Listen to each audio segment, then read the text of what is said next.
Ayan po mga kabida, isang magandang oras sa lahat at welcome po sa aking channel. Eto po, magandang balita po ito para ho sa mga Duterte fanatics, mga DDS, mga kabida. Sa pangalawang pagkakataon po, nilampaso po ni Vice President Sara Duterte ito hong kanyang mga katunggali, mga potential candidates po ito mga kabida para ho sa pagka-presidente po ng Pilipinas sa 2028 presidential elections, mga kabida. Batay ho sa inilabas na survey results, ng Tanjiri, mga kabida, Eto, babasahin ko lang po itong balita mula sa The Manila Times. Posted po ito mga kabida, June 25, 2025, alas 5:24 po ng hapon. Kahapon po ito, mga kabida. Ang headline po nila, Early Survey Shows VP Sara Leads 2028 Race. Okay, eto, babasahin ko po itong kanila pong balita, Vice President Sara Duterte and Senator Bongo have emerged as the early frontrunners for the 2028 presidential and vice presidential races, respectively, according to the latest non-commissioned survey by research firm Tanjiri, mga kabida. The mobile-based poll conducted from June 20 to 2022 showed Vice President Duterte leading the presidential race with 35% voter preferences, a 6-point jump from the previous month, driven largely by support from Davao and Northern Mindanao regions. Former Vice President Leni Robredo followed with 19%, buoyed by voters in Metro Manila, Calabarzon, and Bicol region. On the vice presidential front, Go garnered 38% support, up by 2 points, while incoming Senator Bam Aquino placed second with 22%. Okay? The survey revealed strong pairing preferences. 90% of Duterte's supporters also chose Go as their preferred vice president, while 8 to 9 out of 10 Robredo supporters selected Aquino. Ayan. The survey also explained a hypothetical scenario in which President Ferdinand Marcos Jr. endorses Robredo for president.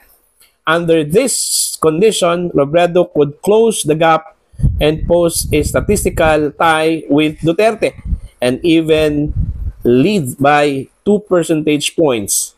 Tanjiri also identified Go as a wild card.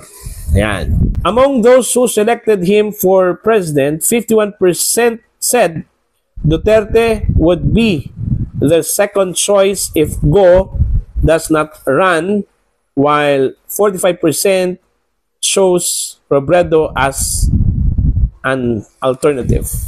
Okay?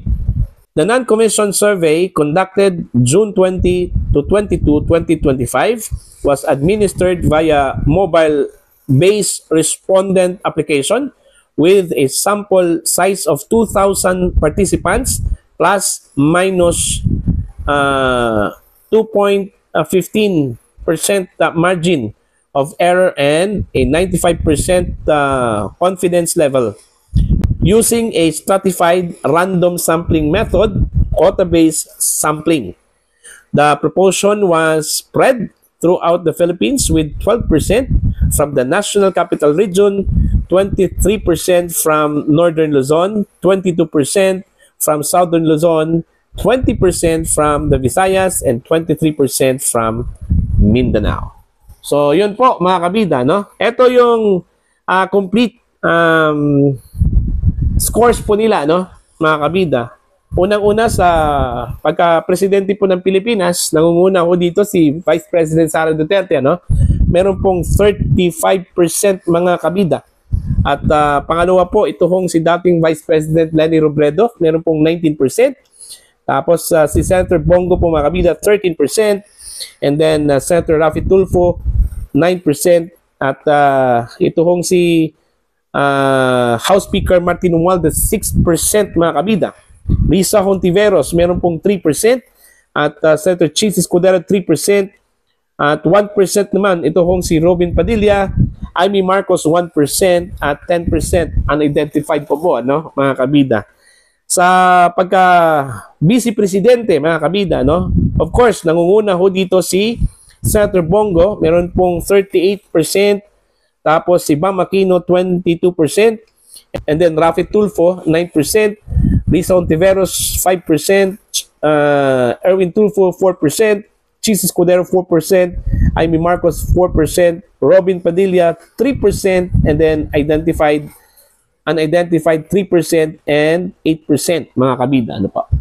So yun po yung latest survey po ng Tanjiri, ano, mga kabida. Dito pa lang makikita na po natin, ano, kung sino-sino yung mga possible candidates po, ano, para sa pagka-presidente at saka pagka-vice presidente po, ano, mga kabida.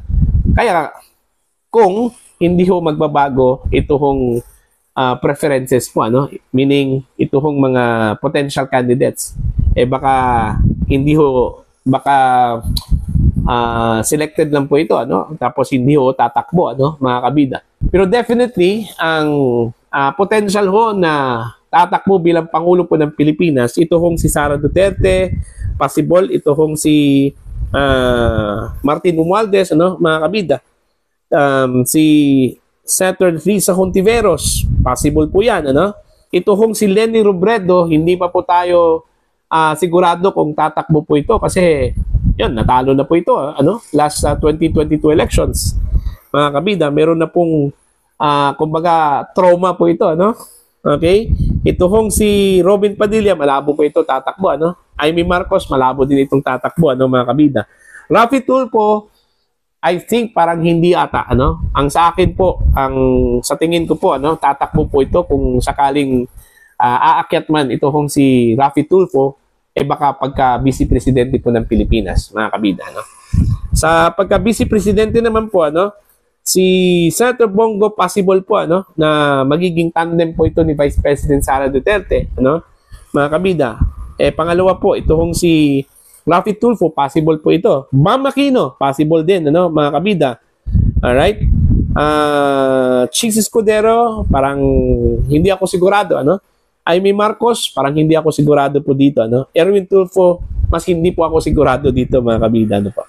Okay? So yun yung mga frontrunners po, ano, sa pagka-presidente at saka pagka-vice-presidente po ng Pilipinas come 2028 presidential elections, ano, mga kabida.